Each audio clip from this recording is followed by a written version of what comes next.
paz do Senhor, queridos irmãos, Pastor Davi Passos, mais uma vez aqui para estudarmos a última lição do nosso terceiro trimestre, a lição 13, do nosso terceiro trimestre de 2025, que tem o tema Assembleia de Jerusalém. Então, vamos estudar junto.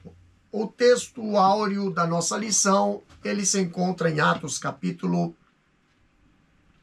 15, versículo 28, que diz assim: na verdade, pareceu bem ao Espírito Santo e a nós não vos impor mais encargo algum, senão estas coisas necessárias.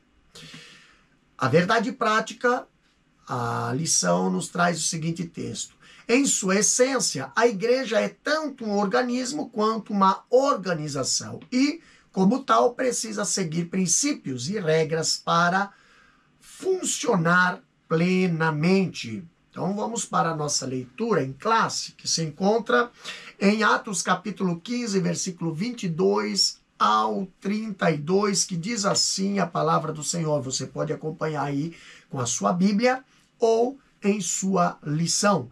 Atos capítulo 15, versículo 22 até o 32. Então pareceu bem aos apóstolos e aos anciões, com toda a igreja, eleger varões dentre eles e enviá-los com Paulo e Barnabé a Antioquia, a saber, Judas, chamado Barsabás, e Silas, varões distintos entre os irmãos. E, por intermédio deles, escreveram o seguinte: os apóstolos e os anciões e os irmãos, aos irmãos dentre os gentios que estão em Antioquia, Síria e Cilícia, saúde. Portanto, ouvimos que alguns que saíram dentre nós vos perturbaram com palavras de transtornaram as vossas almas, não lhes tendo nós dado mandamento.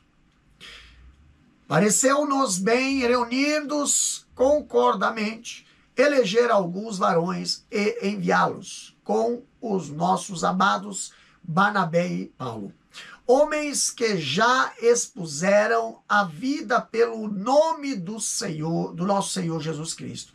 Enviamos, portanto, Judas e Silas, os quais de boca vos anunciaram também o mesmo. Na verdade, pareceu bem ao Espírito Santo e a nós não vos impor mais encargo algum, senão essas coisas necessárias. Que vos abstenhais das coisas sacrificadas aos ídolos e do sangue, e da carne sufocada, e da fornicação. Dessas coisas fareis bem se vos guardardes. Bem vos vá. Tendo-se eles, então, despedidos, partiram para Antioquia e, ajuntando a multidão, entregaram a carta. E quando a leram, alegraram-se pela exortação. Depois Judas e Silas, que também eram profetas, exortaram e confirmaram os irmãos com muitas palavras. Então, queridos, essa lição apresenta 3 objetivos aqui. Primeiro, mostrar o contexto e os motivos que levaram à controvérsia sobre a salvação dos gentios. Segundo objetivo é relatar os argumentos apresentados pelos apóstolos, especialmente por Pedro e Tiago, sobre a inclusão dos gentios na igreja. E o terceiro objetivo de estarmos estudando este assunto é reconhecer a importância da direção do Espírito Santo na resolução dos conflitos e na preservação da unidade da igreja. Então, temos aqui a introdução dessa lição, ela dizendo o seguinte: com essa lição, terminamos mais um trimestre de estudo sobre a igreja de Jerusalém. Aqui veremos como a igreja agiu para resolver seus conflitos de natureza doutrinária. Um grupo composto por fariseus convertidos à fé insistia que os gentios convertidos deveriam guardar a lei, especialmente o rito da circuncisão. No entendimento, os apóstolos, se isso fosse exigido, a salvação deixaria de ser totalmente pela graça, o que era inaceitável. Devido à dimensão da questão e à sua importância para o futuro da igreja, os líderes se reuniram em Jerusalém para buscar uma solução para o problema. E Lucas deixa claro que a decisão tomada pela igreja naquele momento foi guiada pelo Espírito Santo. É isso que veremos a partir de agora. Então, temos aqui a Assembleia de Jerusalém. No primeiro tópico dessa lição, aqui nós temos o seguinte tema: a questão doutrinária. Então, temos o relatório missionário. Ali a lição diz o seguinte: a questão doutrinária que se tornou objeto de discussão no Concílio de Jerusalém, abordada no capítulo 15 de Atos, Atos dos Apóstolos, teve seu início na igreja de Antioquia. Ela começou quando Paulo e Barnabé apresentaram à igreja de Antioquia um relatório sobre as primeiras viagens missionárias que havia realizado. E nesse relatório os missionários narraram o que Deus havia feito entre os gentios e como estes aceitaram a fé. Então, o relatório deixa explícito que a salvação dos gentios ocorreu inteiramente pela graça de Deus, sem que nenhuma exigência da lei, como a circuncisão, fosse imposta a eles. Tanto Paulo quanto Barnabé viam a ação de Deus manifestada por meio de milagres extraordinários entre os gentios, como um sinal de sua aprovação, demonstrando que nenhuma outra exigência além da fé em Jesus era necessário para a salvação. Em outras palavras, a salvação é um dom de Deus, concedido inteiramente por sua graça. Então, a organização de uma igreja, ela faz parte do estágio natural do seu desenvolvimento. À medida que a igreja vai crescendo, ela vai ganhando nova estrutura. E vimos que a igreja de Jerusalém começa com um grupo de apóstolos e em seguida institui um corpo diaconal e presbiteral. Então, o surgimento do sistema de governo da igreja é algo intrínseco à própria natureza que necessita ali organizar-se. E é dentro dessa estrutura organizacional que os problemas, quer de natureza social, moral ou doutrinária, são tratados. E isso aconteceu em Jerusalém, que formou ali o seu primeiro concílio, para resolver uma importante questão de natureza doutrinária levantada pelos judaizantes. No contexto do primeiro concílio, ou Assembleia da Igreja de Jerusalém, o problema foi causado por crentes judeus, zelosos e observadores da lei. Esses crentes tinham ido até Antioquia visitar os novos crentes da igreja que havia sido implantada pelos cristãos dispersos. Então nós temos aqui o segundo tópico da nossa lição, o primeiro tópico da nossa lição, e o segundo ponto da nossa lição diz o seguinte: o legalismo judaizante.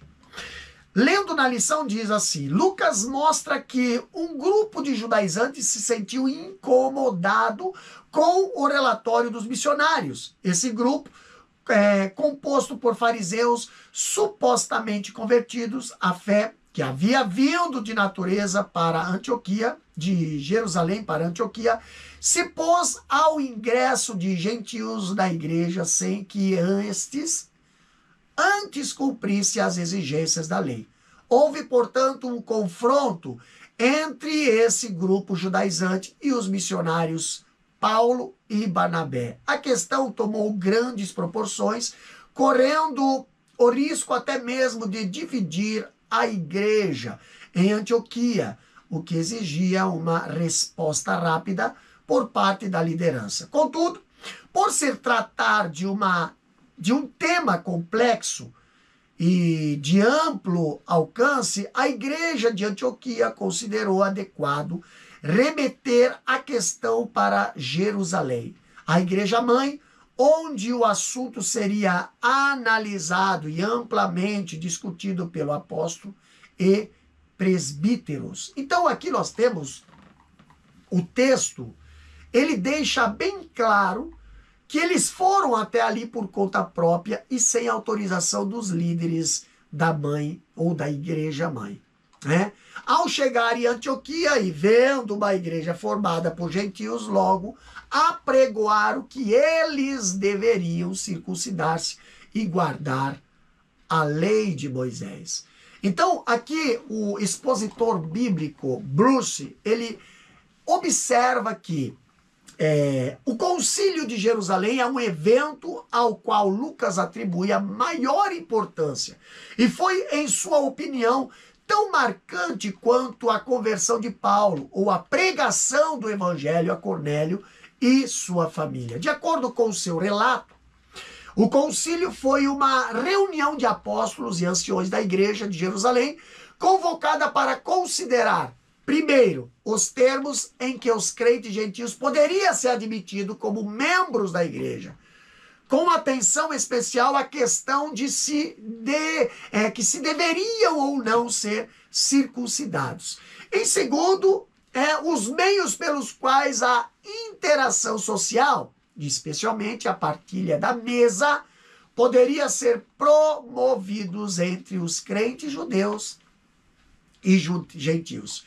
Então, Paulo e Barnabé, com alguns representantes da igreja em Antioquia, do Orontes, né, estavam presentes na reunião, onde tiveram a oportunidade de relatar suas experiências recentes em Chipre e na Ásia Menor, mas não tomaram parte da decisão.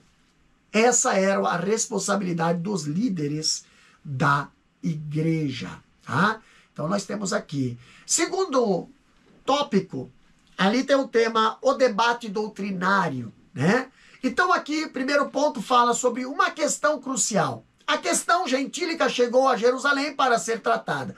Contudo, os judaizantes que ali se encontravam deixaram claro que a igreja deveria circuncidar os gentios convertidos e ordenar que eles guardassem a lei de Moisés. No entendimento desse grupo, sem a observância da lei, ninguém podia se salvar. Pedro é o primeiro a ver a gravidade na questão e percebe que ela não pode ser tratada de forma subjetiva. A questão deveria ser tratada com a objetividade que o caso exigia. Então, e a experiência da salvação dos gentios em Cesareia, ocorrida anos antes, deveria servir de parâmetro, tá?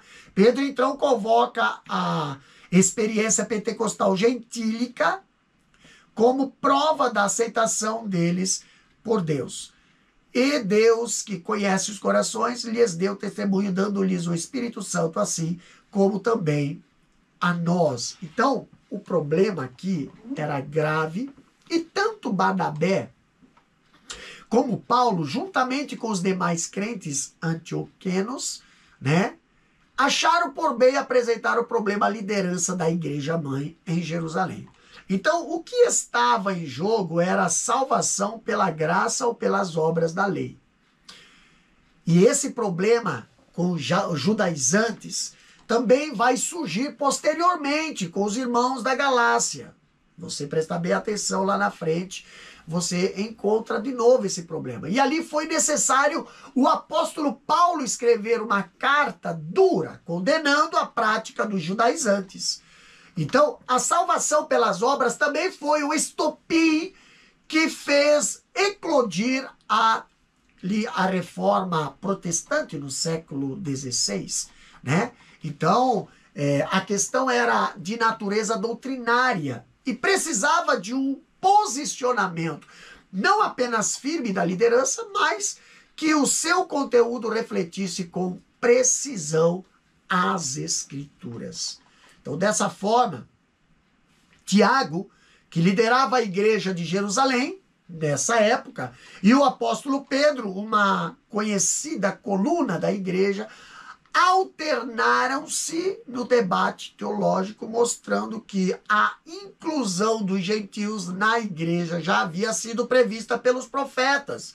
Deus, portanto, já havia deixado claro que os gentios faziam parte do seu plano salvífico. Tá?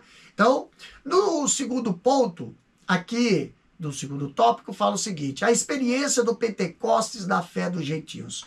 O derramamento do Espírito Santo sobre os gentios, anos antes, em Cesareia, na casa de Cornélio, havia sido uma experiência objetiva, física e observável por todos os presentes ali. Pedro espera que seu argumento seja aceito da mesma forma que for aceito anos antes pelos judeus, que haviam questionado a salvação dos gentios em Cesareia. Convém lembrar que esse mesmo argumento de Pedro já havia sido usado pelo apóstolo Paulo por ocasião de seu debate com os crentes da Galácia. Da mesma forma, ali Paulo deixou claro que o recebimento do Espírito era um fato observável e que todos, portanto, tinham consciência de que o havia recebido. Então, essa exposição apostólica, ela tinha um propósito claro. Mostrar que Deus, ao aceitar os gentios da igreja, não exigiu deles nada além de demonstração de fé em Cristo Jesus. Então Pedro, ele lembra que esse fato já havia sido mostrado na conversão do gentio Cornélio lá na cidade de Cesareia. E a prova cabal, foi o que nós lemos aqui, né? De que isso era verdade foi o fato de o Senhor ter derramado o seu Espírito sobre os gentios, sem a necessidade de cumprirem preceitos algum da lei. Tá? No terceiro ponto, aqui nós vemos o seguinte: a fundamentação profética da fé. Enquanto Pedro recorreu à experiência do Pentecoste como sinal de validação da fé gentílica, por outro lado, Tiago, irmão do Senhor Jesus, recorre às profecias para fundamentar sua defesa, tá? Da aceitação dos gentios na igreja. Então, para ele, a inclusão dos gentios na igreja estava predita nos profetas. Olha a base bíblica para as decisões na igreja, né? Então, doutrinárias na igreja. Então, com isso concordam, e com isso concordam as palavras dos profetas. A aceitação dos gentios na igreja não era uma inovação, sem respaldo nas escrituras. Pelo contrário, Deus já havia mostrado aos antigos profetas que os gentios também fariam parte de seu povo. Esse era um favor divino, fruto de sua graça, e que nada mais precisava ser acrescentado. Então, Deus não exigiu a circuncisão ou qualquer outra prática cerimonial mosaica por parte dos gentios em Cesareia. Então, por que iria exigir dos cristãos de Antioquia? Então, o argumento de Tiago vai na mesma direção. Tiago lembra as profecias do Antigo Testamento, em que estão prevista a inclusão dos gentios na fé. Tá? E aqui nós temos um parecer, aqui, ó, terceiro tópico, a decisão da Assembleia de Jerusalém. Então, aqui nós vamos para a decisão, né, desse concílio aqui. Primeiro, o Espírito na Assembleia. É digno de nota o papel atribuído ao Espírito Santo na tomada de decisão da igreja. Pareceu bem ao Espírito Santo e a nós. O Espírito Santo não era apenas visto como uma doutrina na igreja, mas como uma pessoa com participação ativa nela. Esse texto faz um paralelo com Atos 5:32, onde também se destaca a participação ativa do Espírito Santo na vida da igreja. E nós somos testemunha acerca dessas palavras. Nós e o Espírito Santo, que Deus deu àqueles que lhes obedecem. Versículo 32. Então aqui nós vemos, pelo contexto, né? Depreende-se que houve no debate a participação de outros membros da Assembleia presentes, e isso fez com que a decisão ali tomada tivesse aceitação não apenas da liderança, mas de toda a igreja. Olha a participação do corpo ministerial nas decisões da igreja, entendeu? Então deve ser observado, contudo, que a resolução, embora evitasse impor aos gentios o legalismo judaico, trouxe algumas recomendações que iria ajudar na convivência de judeus e gentios. Então, no segundo ponto do terceiro tópico, fala aqui a orientação do Espírito Santo na Assembleia. Vamos ler? O texto de Atos, capítulo 15, versículo 28, não nos diz como era feita a orientação do Espírito na primeira igreja. Contudo, a observação feita por Lucas de que Judas e Silas eram profetas e que eles fizeram parte da comissão que levou a carta com a decisão tomada pela Assembleia, indica que o Espírito Santo se manifestava na igreja por meio de seus dons. Isso explica por que as coisas funcionavam na primeira igreja. Esse era o padrão da igreja primitiva e deve ser também o padrão na igreja de hoje. Então foi dessa forma a resolução de Jerusalém, né, orientou as igrejas. Atos capítulo 15, versículo 29. Que vos abstenhais das coisas sacrificadas aos ídolos, e do sangue, e da carne sufocada, e da fornicação, dessas coisas fareis bem, se vos guardardes. Aqui nós vemos John Stott, ele destacando um comentário, quando ele fala que todas as abstinências exigidas estavam ligadas às leis cerimoniais estabelecidas em Levíticos capítulo 17, versículo, e capítulo 18 também.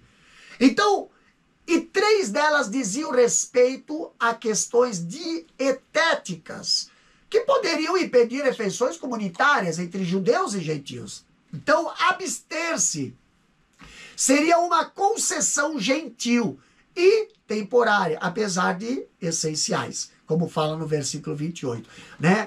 Então, em certas circunstâncias, né, as consciências dos judeus, uma vez que a circuncisão fora declarada desnecessária, protegendo assim a verdade do evangelho e estabelecendo o princípio da igualdade.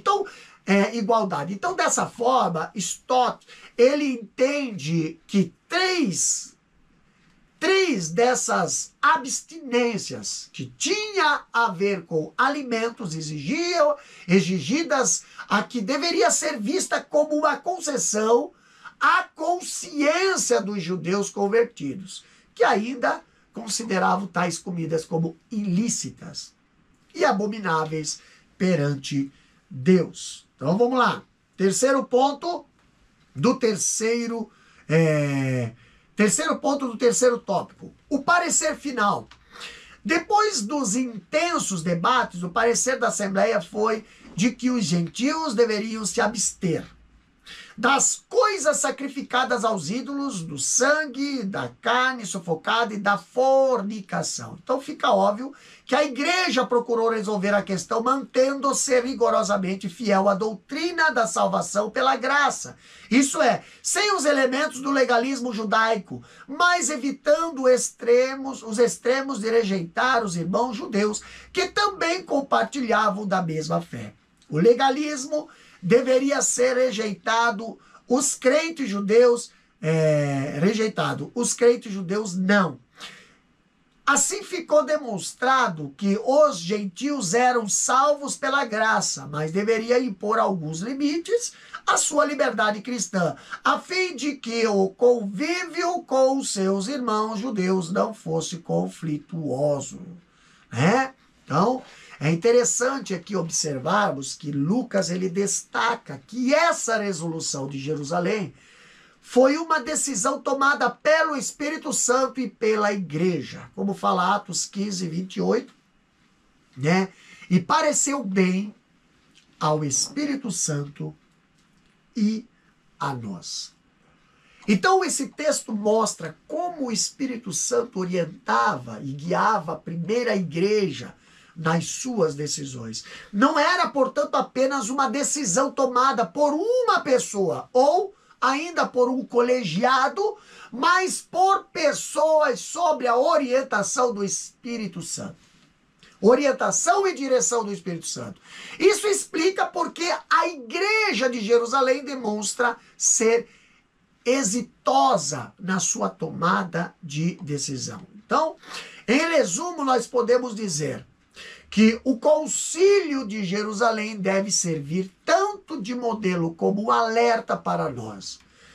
Mas, infelizmente, não são poucas as decisões precipitadas tomadas hoje no contexto das igrejas. Às vezes, as decisões são tomadas de forma monocrática e unilateral. E mesmo quando tomada por nós, muitas vezes não conta com a participação do Espírito Santo. Então, quando isso acontece, temos muitos problemas. O resultado é fragmentação da igreja. E nós devemos lembrar, contudo, que isso não existe apenas em igrejas, mas também no espaço convencional. Quando isso acontece, os problemas crescem em magnitude. Então, crentes ficam frustrados, líderes ficam desacreditados, igrejas ficam censuradas. Então, não tenho dúvida de que se orássemos mais e dependêssemos mais do Espírito Santo, teríamos mais paz nesta área, né? Não estou dizendo que não teríamos problema, mas que saberíamos como resolvê-lo com sabedoria. Então, é lamentável, né? Muitas vezes, quando surge um conflito na esfera eclesiástica, logo os tribunais são visitados. E é nessa hora, é mais importante escutar o que o juiz diz, o Código Civil, do que o que a Bíblia diz.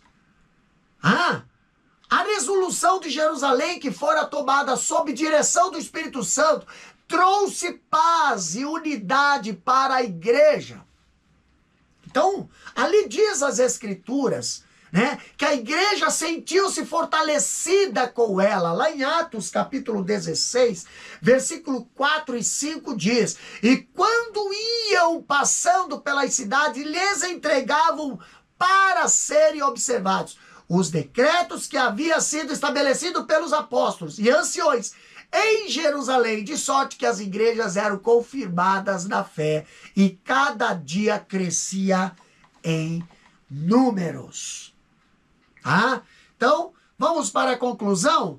A igreja sempre será desafiada a enfrentar os problemas que surgem em seu meio. No capítulo 6, em Atos, vimos como ela resolveu um conflito de natureza social provocado por reclamações de crentes helenistas, que eram hebreus de fala grega.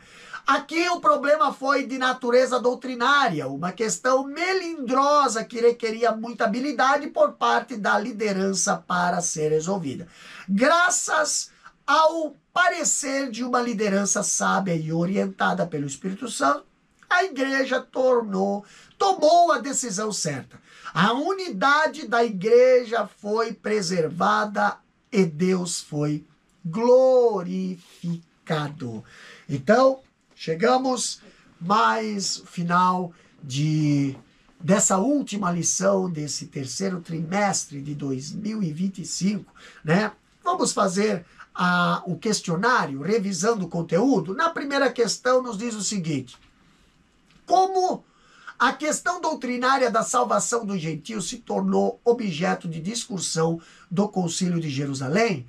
Resposta: começou quando Paulo e Barnabé apresentaram à igreja de Antioquia um relatório sobre a primeira viagem missionária. Segunda questão: o que Lucas mostra a respeito de um grupo de judaizantes? Resposta: Lucas mostra que esse grupo, formado por fariseus convertidos, insistia que os gentios só poderiam ser salvos se guardassem a lei, especialmente a circuncisão, promovendo confusão e divisão na igreja. Terceira questão: o que Pedro invoca como prova da aceitação dos gentios por Deus? Resposta: Pedro invoca a experiência pentecostal gentílica como prova da aceitação deles por Deus. Atos capítulo 15, versículo 8. Quarta questão: o que o apóstolo Tiago recorre para fundamentar a defesa da aceitação dos gentios na igreja? Resposta: Tiago recorre às profecias para fundamentar dessa defesa da aceitação dos gentios na igreja.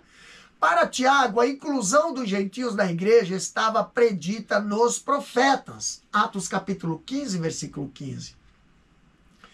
Quinta questão e última: qual foi o parecer da Assembleia em Jerusalém? Resposta: o parecer da Assembleia foi de que os gentios deveriam se abster das coisas sacrificadas aos ídolos, do sangue, da carne sufocada e da fornicação. Atos capítulo 15, versículo 29. Então, aqui nós temos essa última lição do nosso terceiro trimestre de 2025, Assembleia de Jerusalém. E com essa, finalizando essa lição, nós finalizamos esse trimestre, né? O terceiro trimestre, e já estamos aí com a nova lição já em andamento, tá? O nosso quarto trimestre de 2025, né? Então, que Deus venha abençoar a sua vida. Não se esqueça de se inscrever em nosso canal. Não se esqueça de compartilhar, não se esqueça de comentar aí, e que Deus venha ser abençoado através da sua vida. Que Deus abençoe o professor, que Deus abençoe a sua classe, seus alunos, que Deus abençoe a todos que estarão aí ouvindo e estudando através deste estudo bíblico. Amém? Pai, te agradecemos por mais esta lição, Senhor, por mais este trimestre, Pai, que estamos aqui finalizando. Abençoa, Pai, a tua igreja, meu Deus. Abençoa a liderança da tua igreja.